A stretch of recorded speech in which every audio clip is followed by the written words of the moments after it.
Hi, folks. My name is Steve Lippman, and welcome to my vlog I title, The Doctor Is Not In. Now, that's an unusual title. So what's this all about? Well, first, I am a doctor. I'm a dentist. I have been for practically 38 years. And in addition to that, I am a professional singer. I love jazz and the American standards, doing songs made famous by Sinatra, Ella Fitzgerald, Nat King Cole, written by Cole Porter, Johnny Mercer, and so on and so on and so on. Just love it. But this vlog really, at least now, is not really about either of those topics. See, as a young child, I was introduced to civics, to our nation and its government. At a very young age, I can remember my father and I jumping in the car and heading to West Haven, Connecticut, to the old Lender's Bagel Factory. And this was quite a nondescript rectangular building with a little glass door you open when you walk in. There was this gal behind a counter by the register. To her left, or her right, excuse me, would be a case of bagels. And behind her would be this huge gizmo that rotated dough into these vats of boiling water. And that's basically how you make a bagel. You get your dough and you boil it and bake it off and so forth. And it smelled heavenly in there. And the industrial nature of the whole experience was just so cool for a little guy. And we'd bring those fresh bagels warm home with some lox and cream cheese, and boy, we'd all be in for a delight. But in addition to that, we'd sit around the kitchen table and discuss the politics of the day. And my father sat patiently listening to his young children, who felt they knew it all, spout their ideas. And we all got into some pretty heated arguments. But this was all good, because it introduced us to our nation, its form of government, the Constitution, the law, voting, all this at a very young age. We learned to appreciate, as Jewish Americans, that we had a pretty good rap here in the United States to live in freedom, not be so discriminated against. It was something that was important. And as we grew a little bit older, we got involved in the political process and worked on campaigns. And this was all just great way to grow up, and got me engaged in the American way of life, in the American system, in American civics and the law at a very, very young age. I truly do appreciate to this day my country, its Constitution, the freedoms granted by that Constitution. And today, unfortunately, we see that Constitution once again under siege. Now, this isn't the first time the Constitution has been under siege by any means. I mean, we could look back to both World Wars. We could look back to the Civil War, which is probably one of the greatest times this nation was under siege, to find examples when this whole house of cards, this experiment in a democratic republic, those cards could have fallen. But today is probably one of the greatest threats we've seen, because we had a leader who felt as if he was an authoritarian leader, as if elections really didn't matter, and that even if he lost an election, he was going to find any way to get himself installed once again. Of course, this is contrary to anything written in the Constitution, and contrary to anything that the founders of this nation had in mind. In fact, they felt threatened by the idea of this. And they tried to instill safeguards to prevent someone from taking charge in such a manner. However, we never came close to losing this democratic republic. So I'm going to begin this session with you all just talking a little bit about January 6th, what I saw when I watched the video of what happened at the Capitol that day. And prior to the siege on the Capitol, there were many speeches given, including by the former President of the United States, his attorney, many of his supporters in Congress. They all went down there and gave their speeches and whooped up the crowd.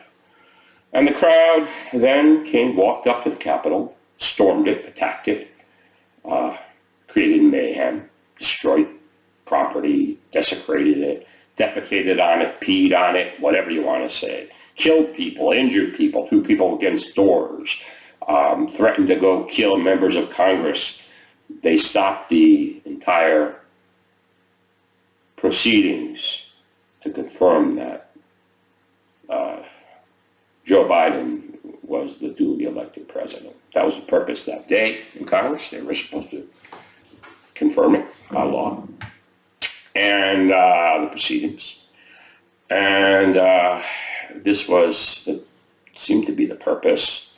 There's video of the former president and his family and cronies sitting in some control room, appearing to watch gleefully, almost celebrating what was going down. And this went on for quite a long period of time. Reinforcements weren't called in until much, much later, not until terrible mayhem occurred. And of course, I sat there in shock, thinking this could be it. This could be the end. This could be a coup. It looked like a coup. It had every markings of a coup, but fortunately, it didn't end as such. And fortunately, the session was called back, even after this trauma. And by the speaker. And Joe Biden was confirmed as President of the United States, as he is today. So what do we say about all of this? Well, we now have a committee, a select committee in Congress, in the House, that Nancy Pelosi put together. She assembled this committee to find the truth, to find out how did this happen?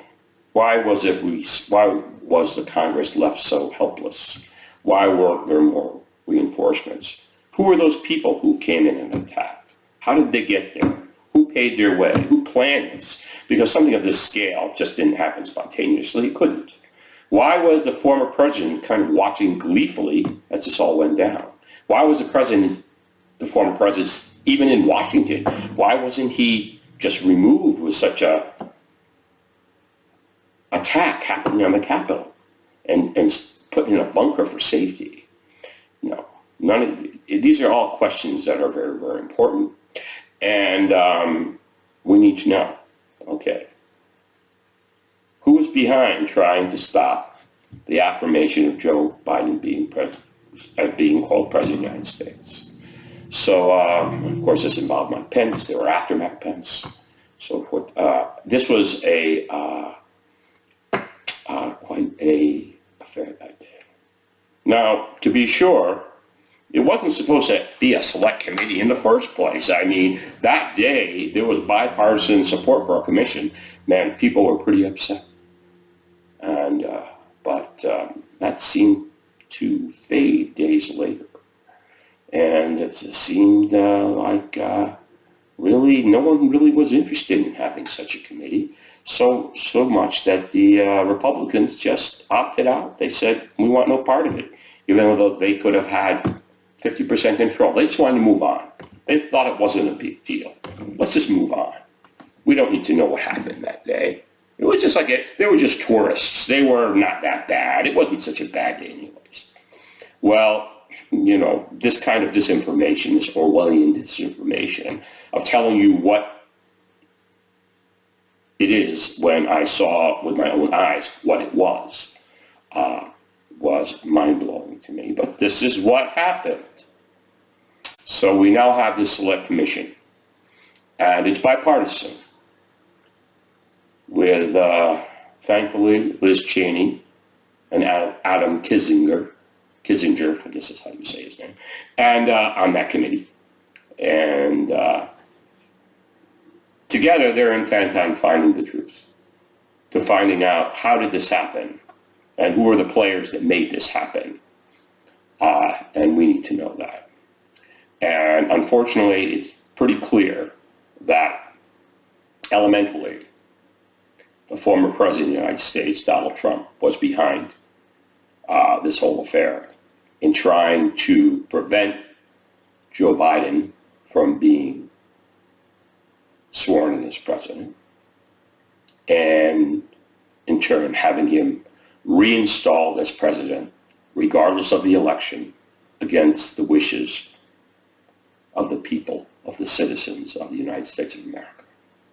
And hence, the Constitution, the rule of law, gets torn.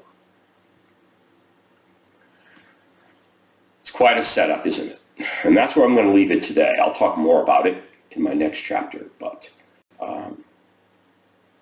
this is the reason why I'm doing it.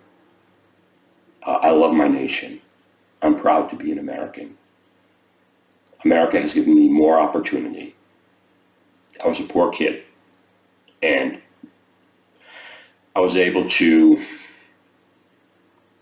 work hard. Nothing was really given to me. Work hard and achieve what I would consider the American dream for myself, my wife, and my family, my children.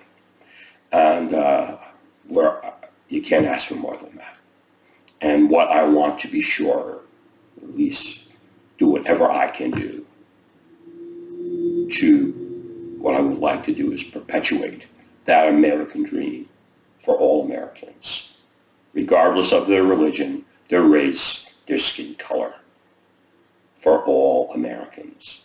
Our diverse and beautiful country full of humanity. Thank you so much, and I'll be talking to you soon. Have a great day. Stay safe.